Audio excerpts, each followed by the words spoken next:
BJP ಶಾಸಕ ಮುನಿರತ್ನ ಅವರ ವಿರುದ್ಧ ಅತ್ಯಾಚಾರದ ಆರೋಪ ಕೇಳಿಬಂದಿದೆ.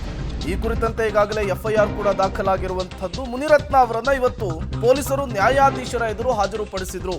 ಮುನಿರತ್ನ ಅವರಿಗೆ 14 ದಿನಗಳ ಕಾಲ ಜುಡಿಷಿಯಲ್ ಕಸ್ಟಡಿಗೆ ಕೊಡಲಾಗಿದೆ, ನ್ಯಾಯಾಂಗ ಬಂಧನಕ್ಕೆ ಕೊಡಲಾಗಿದೆ. ಅಕ್ಟೋಬರ್ 4ರವರೆಗೂ ಕೂಡ ಈ ನ್ಯಾಯಾಂಗ ಬಂಧನ ಇರುತ್ತೆ. ಮತ್ತೆ ಪರಪ್ಪನ ಅಗ್ರಹಾರದ ಜೈಲಿಗೆ ಶಾಸಕ ಮುನಿರತ್ನ ಅವರು ಹೋಗಿರುವಂಥದ್ದು. ಈ ಸಂದರ್ಭದಲ್ಲಿ ನ್ಯಾಯಾಧೀಶರ ಮುಂದೆ ಶಾಸಕರಾದಂತಹ ಮುನಿರತ್ನ ಅವರು ಅಳಲನ್ನು ತೋಡ್ಕೊಂಡಿದ್ದಾರೆ. ಒಂದಾದ ಮೇಲೆ ಒಂದು ಕೇಸನ್ನು ನನ್ನ ವಿರುದ್ಧ ಹಾಕ್ತಿದ್ದಾರೆ. ನಾನು 4 ಬಾರಿ ಶಾಸಕನಾಗಿ ಸಚಿವನಾಗಿ ರಾಜ್ಯದಲ್ಲಿ ಕೆಲಸ ಮಾಡಿದ್ದೇನೆ, ನನ್ನ ಮೇಲೆ ದ್ವೇಷ ರಾಜಕೀಯ ನಡೀತಾ ಇದೆ ಅನ್ನುವಂತಹ ಅಳಲನ್ನು ತೋಡ್ಕೊಂಡಿರುವಂಥದ್ದು.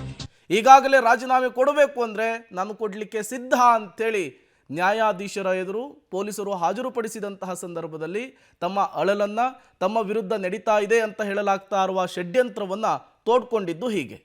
ಈ ಮೂಲಕ ಮುನಿರತ್ನ ಅವರೀಗ ಮತ್ತೆ 14 ದಿನಗಳ ಕಾಲ ನ್ಯಾಯಾಂಗ ಬಂಧನಕ್ಕೆ ಒಳಪಟ್ಟಿರುವಂಥದ್ದು.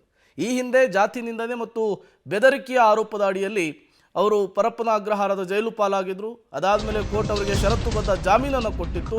ಈಗ ಅತ್ಯಾಚಾರದ ಕೇಸ್ನಲ್ಲಿ ಮತ್ತೆ ಪರಪ್ಪನ ಅಗ್ರಹಾರದ ಜೈಲಿಗೆ ಹೋಗಿರುವಂಥದ್ದು. ಶಾಸಕ ಮುನಿರತ್ನ ಅವರ ಕೇಸ್ಗೆ ಟ್ವಿಸ್ಟ್.